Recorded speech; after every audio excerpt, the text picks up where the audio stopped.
bersama Bu Santi pada pelajaran Bahasa Indonesia. Gimana kabarnya? Masih tetap semangat kan? Semangat terus, semangat terus, semangat terus. Tetap semangat belajar di rumah. Hari ini kita akan belajar tentang kalimat simpleks dan kalimat kompleks. Adapun tujuan pembelajaran kita pada hari ini adalah kita akan menganalisis tentang kalimat simpleks dan kalimat kompleks. Adik-adik tadi sudah memperhatikan intro di video ini kan? Kalau adik-adik sudah memperhatikan dengan saksama intro di video tadi, adik-adik akan menemukan adanya kalimat yang singkat atau kalimat yang sederhana dan ada juga kalimat yang panjang dengan menggunakan konjungsi atau disebut juga dengan kalimat yang kompleks.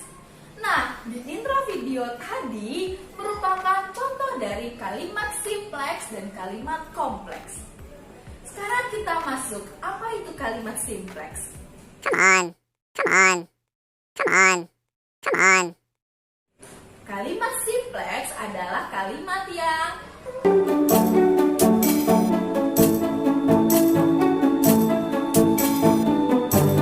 bagaimana? Sudah paham? Iya, bahwasannya kalimat simpleks adalah kalimat yang hanya memiliki satu unsur. Artinya, dalam kalimat tersebut, subjeknya hanya satu, predikatnya hanya satu, objeknya hanya satu, dan keterangannya satu. Tapi keterangannya juga bisa lebih dari satu ya, asalkan beda keterangannya. Misalnya, pada kalimat berikut ini. Pada kalimat berikut ini, setiap hari Rara belajar di rumah. Adik-adik, apakah kalimat ini termasuk kalimat simpleks? Betul, kalimat ini merupakan kalimat simpleks. Kenapa dia merupakan kalimat simpleks? Karena yang pertama, dalam kalimat ini unsur atau fungsi kalimatnya hanya satu, subjeknya satu, predikatnya satu, keterangannya pun satu.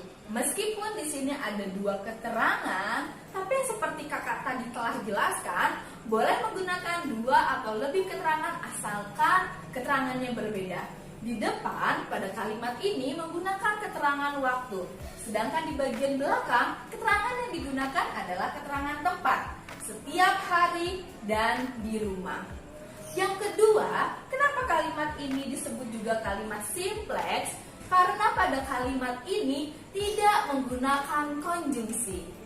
Ya, jadi itulah ciri atau hal utama dari kalimat simpleks. Mudah bukan? Intinya, kalimat simpleks itu adalah kalimat yang sederhana, kalimat yang pendek, kalimat yang mempunyai unsur atau fungsinya setiap kalimatnya satu dan tidak menggunakan konjungsi. Sekarang kita masuk ke kalimat yang kedua. Kalimat kompleks. Apa itu kalimat kompleks? Kalimat kompleks merupakan penggabungan dari dua atau lebih kalimat tunggal. Ketika dua atau lebih kalimat tunggal digabungkan menjadi satu kalimat, maka kita memerlukan suatu hal untuk menggabungkan tersebut. Nah, untuk menggabungkannya kita menggunakan konjungsi. Jadi, ciri utama dari kalimat kompleks yang pertama adalah penggunaan konjungsi. Dan ciri yang kedua dari kalimat kompleks adalah setiap unsur atau fungsi dari kalimatnya mempunyai kegandaan atau double unsur. Bisa jadi subjeknya yang ada dua, atau predikatnya yang ada dua, atau objek pelengkapnya yang ada dua, bahkan keterangannya juga bisa ada dua, atau bahkan semua unsurnya ada dua, baik sebelum konjungsi ataupun sesudah konjungsi. Nah, kalimat kompleks atau yang biasa disebut juga dengan kalimat majemuk terdiri atas dua macam. Yang pertama, kalimat kompleks koordinatif atau yang biasa disebut dengan kalimat majemuk setara. Dan yang kedua, kalimat kompleks subordinatif atau yang biasa disebut juga dengan kalimat majemuk bertingkat. Dari kalimat kompleks koordinatif dan subordinatif, masing-masing kalimat kompleks ini mempunyai perbedaannya. Apa saja perbedaan dari kedua kalimat kompleks tersebut? Yuk kita lihat penjelasan berikut ini.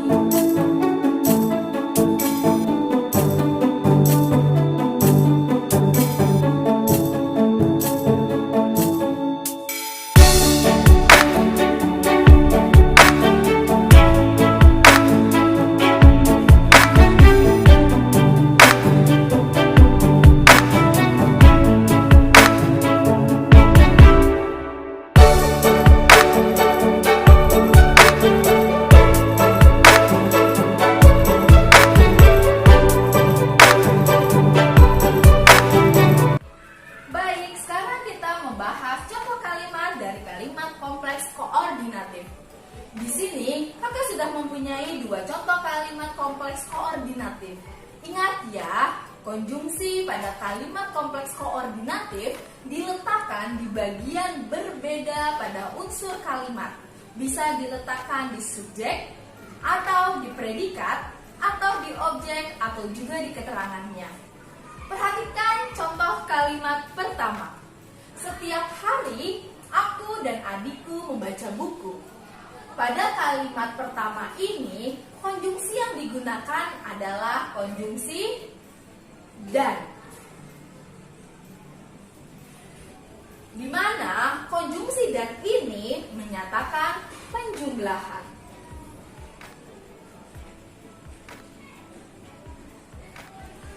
Perhatikan peletakan konjungsinya, ya. Bagian yang berbeda pada contoh kalimat pertama ini terletak di bagian subjek. Kalimat simpleks pertama pada kalimat majemuk ini atau kalimat kompleks koordinatif ini adalah setiap hari aku membaca buku. Dan kalimat simpleks yang kedua adalah setiap hari adikku membaca buku. Perbedaannya terletak di bagian subjek. Kalimat simpleks yang pertama subjeknya adalah aku, dan kalimat simpleks kedua subjeknya adalah adikku. Maka digabungkan menjadi satu dengan menggunakan konjungsi penjumlahan berupa dan. Menjadi setiap hari aku dan adikku membaca buku. Bagaimana? Kita bahas contoh yang kedua. Kalimat kompleks koordinatif yang kedua berbunyi, saya akan menggunakan gaun merah atau hitam. Kita lihat, konjungsi apakah yang digunakan? Betul, konjungsi yang digunakan adalah atau. Di mana konjungsi atau ini menyatakan pilihan. Kalimat kompleks ini berasal dari kalimat simpleks yang pertama. Saya akan menggunakan gaun merah. Yang kedua, saya akan menggunakan gaun hitam. Menyatakan pilihan, sebuah kebingungan dari pelaku atau subjeknya.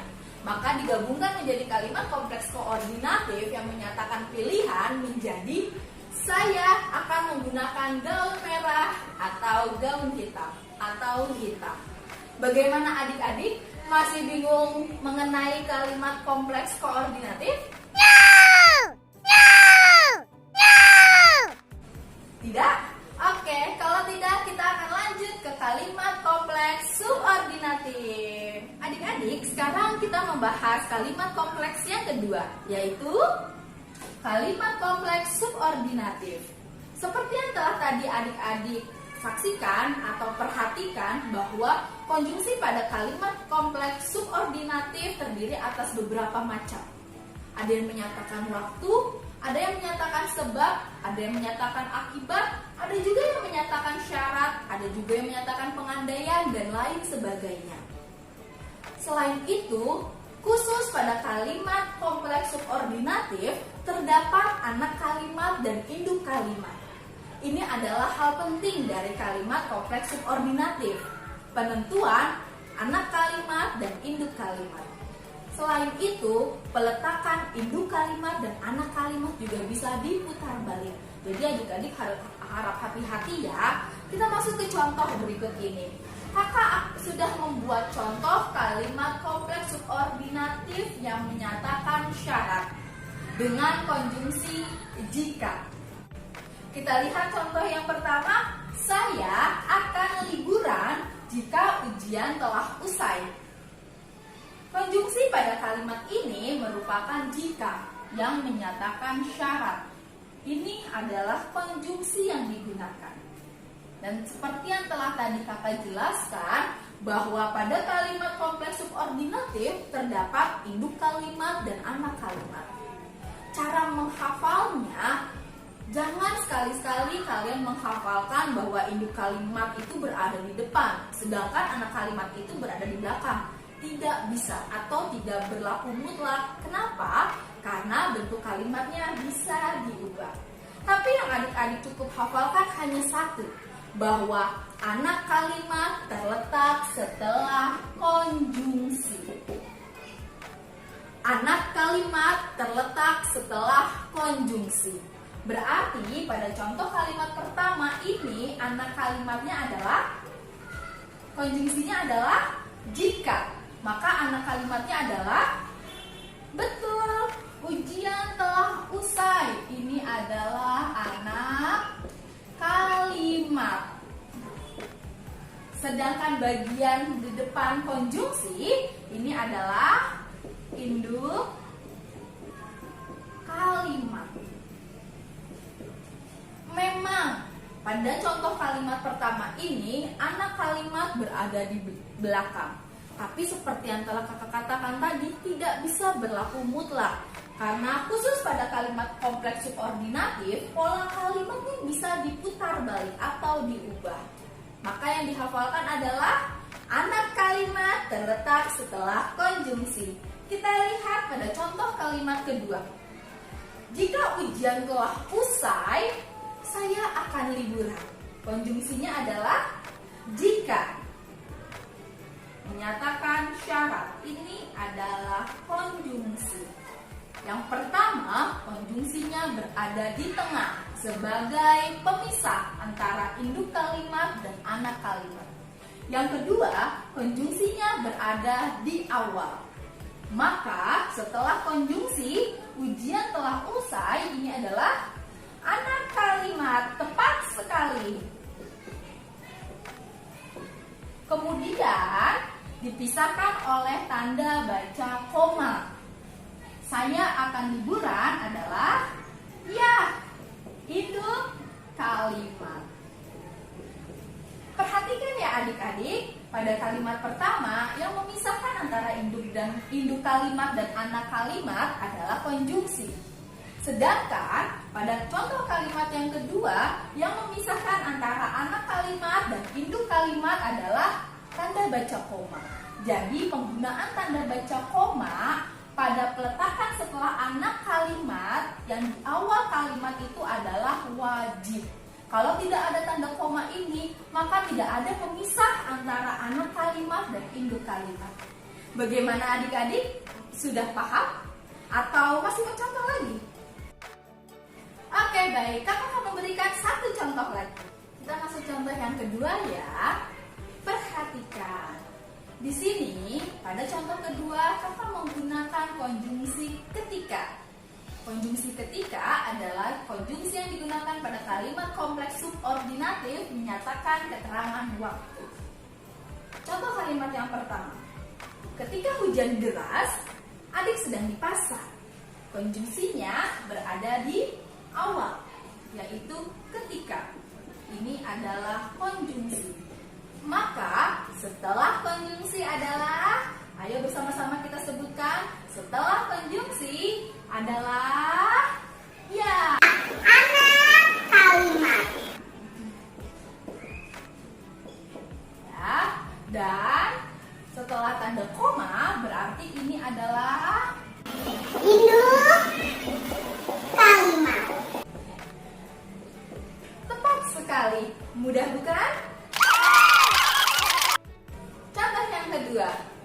Adik masih berdasarkan kalimat yang pertama tapi beda pola ya.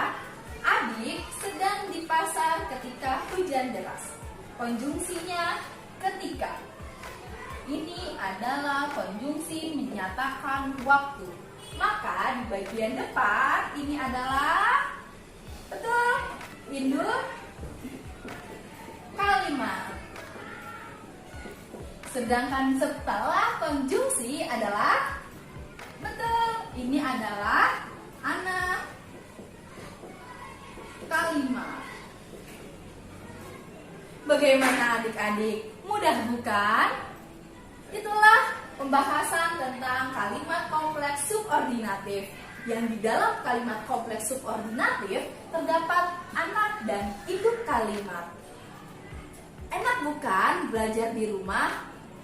Meskipun kita tidak di sekolah, tapi kita masih tetap bisa menggali ilmu dan pengetahuan kita.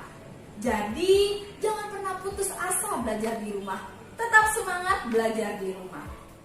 Demikian pembelajaran kita pada hari ini tentang kalimat simpleks dan kalimat kompleks. Semoga semua yang telah kakak sampaikan tadi dapat bermanfaat dan adik-adik dapat memahaminya dengan baik. Tetap semangat dan tetap jaga kesehatan. Sampai bertemu di video selanjutnya. Wassalamualaikum warahmatullahi wabarakatuh. Dah.